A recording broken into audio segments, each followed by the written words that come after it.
Senhor presidente, deputado André Siciliano, senhoras deputadas, senhores deputados, também me inscrevi para discutir as contas de 2016 do governo Pezão Dornelles, que estamos hoje examinando.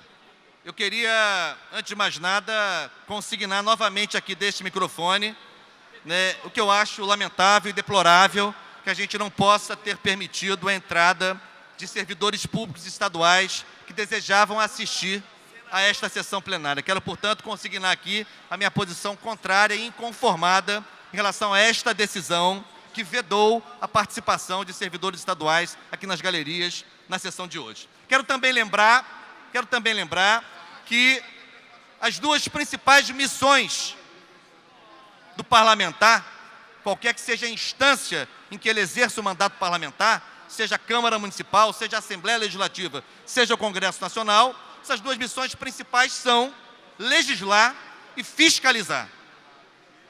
E, portanto, nós estamos aqui, deputado Marcelo Freixo, no exercício pleno de uma das nossas principais missões, que é a fiscalização do Poder Executivo, numa área muito sensível, numa área muito crucial, que é a execução do orçamento público, decorrente principalmente da receita de tributos recolhidos pelo povo trabalhador, pelos contribuintes, pessoas físicas, pessoas jurídicas. Quero também destacar, alguns já disseram, mas eu acho importante repisar, que esse é o tipo de discussão que a gente não deve fazer levando em conta se somos da oposição ou se somos da situação. O meu voto não se prende a isso. Eu tentei levar em conta o parecer do relator na Comissão do Orçamento, que foi favorável. Levei em conta também o parecer do voto em separado do deputado Luiz Paulo na Comissão do Orçamento, levei em conta estudos que nós fizemos na bancada do PT com a nossa assessoria técnica. Ontem fizemos, inclusive, uma nova reunião alongada, detalhada sobre essas contas. Portanto, não faço aqui um libelo acusatório de quem está na oposição nesse momento. Faço uma discussão das contas. E aí é bom lembrar, alguns já disseram aqui em outras discussões, o estado de calamidade, que eu já acho por si só uma excrescência, que a legislação brasileira não prevê estado de calamidade, a não ser as calamidades naturais, a calamidade econômica, é uma excrescência aprovada aqui nessa Assembleia, mas o estado de calamidade não permite, o estado de calamidade, uma vez consignado em decreto e depois confirmado em lei, não com o meu voto, não permite que o governo do Estado descumpra a Constituição.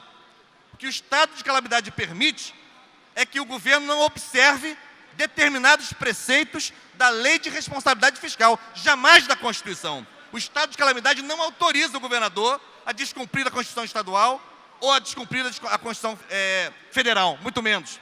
E aí nós temos vários elementos arrolados no parecer do Tribunal de Contas que dizem respeito a descumprimento de preceitos constitucionais. Se não, vejamos, os 12% da vinculação orçamentária à saúde é uma vinculação constitucional. O governo do Estado não pode deixar de observar.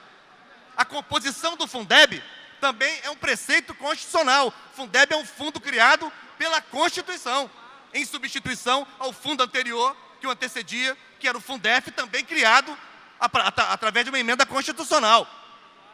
Os 2% da FAPERJ é um preceito da Constituição estadual. Aliás, esse governo já tentou, já mandou para cá uma proposta de emenda constitucional para reduzir de 2% para 1%, e a gente aqui barrou, não chegou a tramitar. Se lembra disso, doutor Giulianelli? Não chegou a prosperar, mas já era a intenção do governo reduzir os recursos da FAPERJ. Não conseguiu fazê-lo mudando a Constituição, o fez na prática, descumprindo o preceito constitucional que consta na Carta Magna Estadual.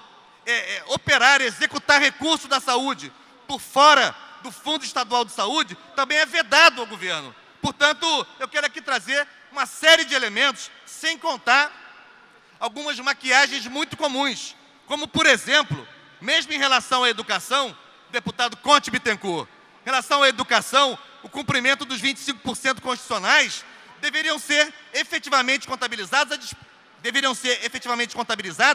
as despesas realizadas, deputado Osório, não apenas o liquidado, porque isso é contábil.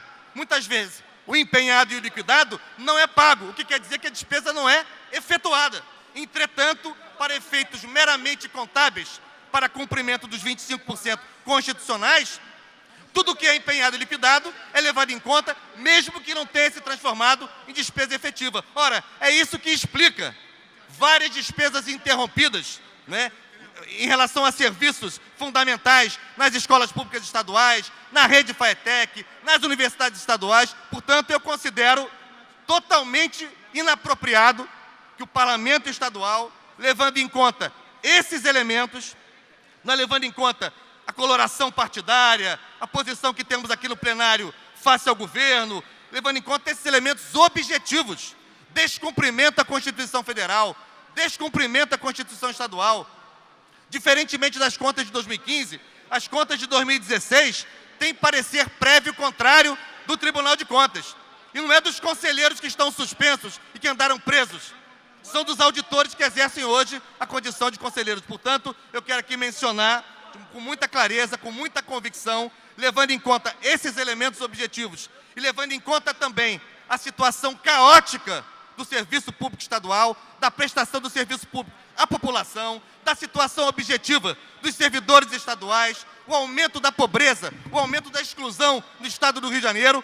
É um absurdo que, diante deste dado social e diante destes dados objetivos, a Assembleia Legislativa ainda assim, julgue adequado aprovar essas contas, mesmo levando em conta ainda o parecer prévio do Tribunal de Contas. Por isso, eu queria me manifestar de maneira muito clara, dado o estado geral da situação do Estado do Rio de Janeiro, dados esses aspectos técnicos que eu tentei aqui mencionar, dado um quadro absolutamente caótico da administração pública estadual, que leva a um descumprimento, eu vou usar um adjetivo de propósito, a um descumprimento olímpico. O Estado do Rio de Janeiro, olimpicamente, descumpre a Constituição e a legislação infraconstitucional. Por isso, eu quero conclamar os deputados e deputadas a levarem em conta esses dados e a situação do Estado em que nós somos deputados. Vocês andam pelas cidades, andam pelos bairros, fazem contato com todo tipo de segmento social